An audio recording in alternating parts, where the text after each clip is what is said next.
Before installation, we need to prepare the following tools.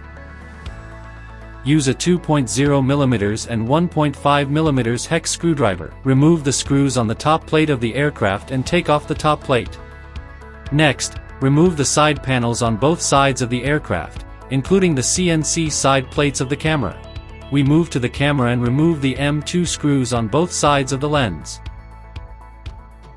Now we need to install the silicone pads and CNC side plates on the camera. Before installation, pay attention to the left and right orientation. The CNC side plates have positioning tabs. Press the silicone pads onto the side plates and make sure they snap into the positioning slots. Finally, install the side plates on both sides of the camera. Note that the camera logo should be facing downward when installed. Secure and tighten using M2x5 screws.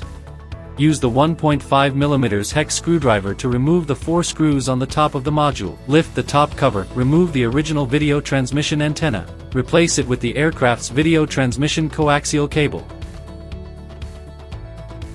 After replacing the part, connect the video transmission power cable. Insert it into the video transmission power port. Next, we need to mount the video transmission module to the CNC side plates on both sides. Before securing it, we can first remove one side plate, to make it easier to install the video transmission module. Then align the side plate with the video transmission mounting holes. Secure it using M25 screws. Repeat the same steps for the other side.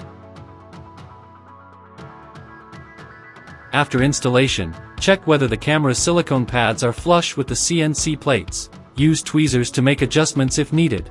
Finally, fix the camera to the frame. Before securing, make sure to organize the coaxial cable, to avoid damaging it when tightening the screws. Tighten the 4 M3 screws on the bottom to complete the camera installation. Next, install the side panels on both sides of the aircraft. Make sure the orientation is correct during installation.